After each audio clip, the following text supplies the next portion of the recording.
This is a video I'm making about why Americans need to rethink breaching of contract and the morality involved in it. I'm going to start with some real basics just to frame the argument. A contract is an exchange of performances. That's the blue and the red lines.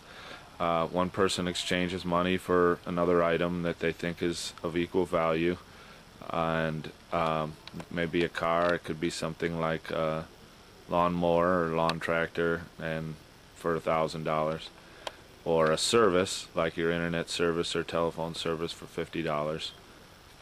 Now, what's typically happening, as we all know, is you sign up and pay $50 for a service, and in many cases the services are gradually taken away or shrunken. Customer service goes away, things like that. So you pay the same 50, but over time the performance given by the other party changes and they give you less and less. On the other hand, of course, you can get a service and then over time the price will go up, but the service stays the same. As you say you get your satellite, you put it up on the roof, spend $50 a month on it, and get it all in there, and then they tell you, oh, we're raising it to 60. Now on a credit card, same difference. You borrow money, you decide 7%, good rate for the money. After you get the money, they raise your interest rate to 18, and then come up with another reason, raise it to 34. Okay, so that's what they're doing to us. Now, basically that's based on what lawyers are taught in law school, and what they're taught is that breaching a contract is not immoral, it's strictly a business decision with no moral consequences. Now, the reason that conclusion is drawn, and it's different from what most people think. Most people think if I break a contract, I've broken my word, I've done something immoral.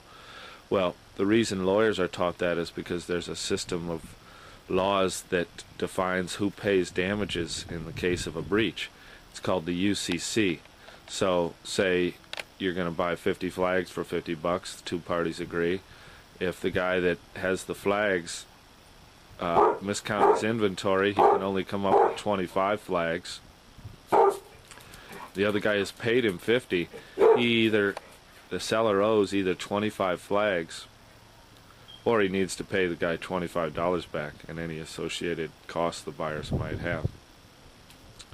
There's all kinds of formulas in the UCC, and basically for any type of situation it tells who owes damages, how much, and how to calculate them. So if damages are paid per the UCC, then there's no moral consequence to breaching. In other words, if I couldn't come up with the other 25 flags, and I'm the seller of the flags, as long as I gave him his money back or came up with some flags next week, I haven't done anything morally wrong. In other words, I've covered my damages. I've been responsible.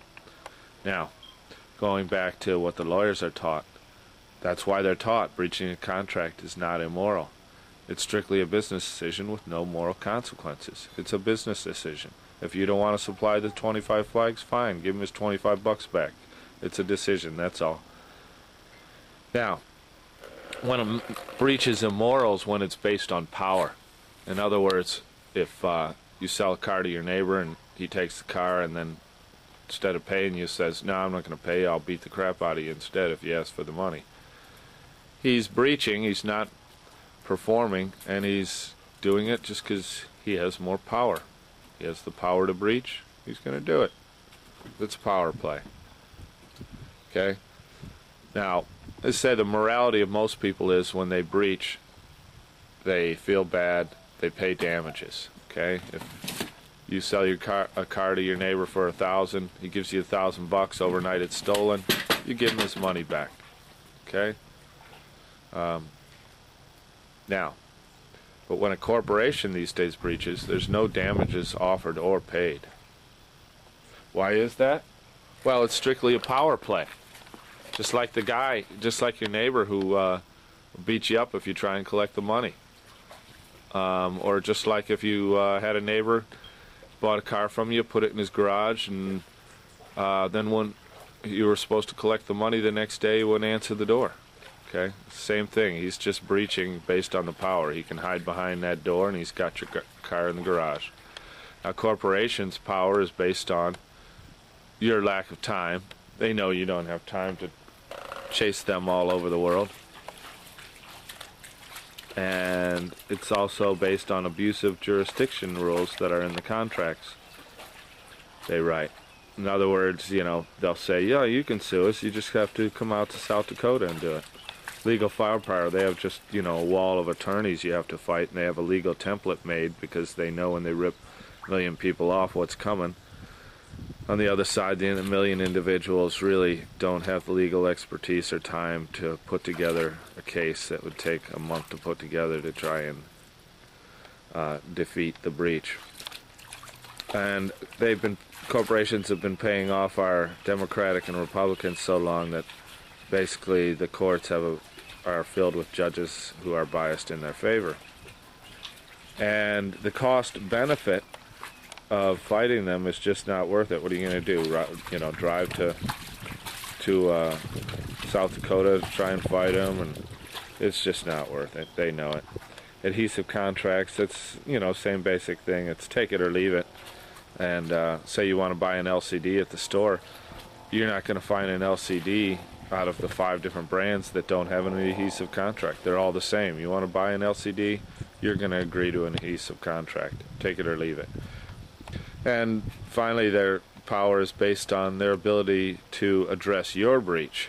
In other words, if they breach by not giving you the services they promised, if you turn around and not pay your bill, which would be your right to not perform in return, they'll harass you to death with their reporting agencies and people calling your house 500 times a week. And so it's basically just like the guy who won't answer his door after he gets your car, or who gets your car in his hands and then says, I'm not paying you, I'll beat the crap out of you if you try and collect. That's basically what corporations are doing. They're not acting like normal people like us who care about breaches and think they're immoral. They're just screwing everybody because they got the power to do so. Okay? Which leads me to my conclusion. We've got to start acting differently vis-a-vis them. Now, we don't want to break down our morality. We don't want to drop to their level. So amongst us, when we breach contracts amongst each other, and good community members with ethics, we'll go ahead and pay damages to each other because we're moral. Okay? When it's us versus them, if a contract is breached, like we pay late for our bill, whether we want to be moral about it or not, they're going to force us to be because they're going to add on penalties and fees, and we're going to pay it. So, bottom line is, when the whole situation changes, when it's them versus us, they breach, and then they use their power to avoid paying damages, and morality is no factor whatsoever.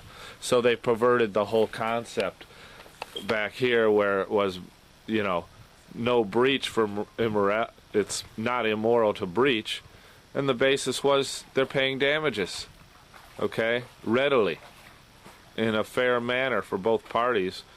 The damages are accessible. Here, there's no accessible damages. It's just pure power. We're bigger than you. We're stronger than you. So let's all deal with each other straight up.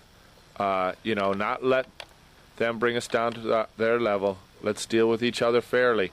But when you have to deal with these guys, don't feel bad if you breach. It's not immoral. It's across the board, comprehensive. Every corporation in America is doing the same thing. And after they breach, if you ask them if they did something moral, oh, sure, no problem. You could collect damages. Just come to South Dakota. So that's a big lie. They're not being moral. They breach with no morality. It's comprehensive, it's across the board, and it's a permanent policy. So you just can't go on being suckers and, not treating them the way they treat you. Treat your neighbors one way.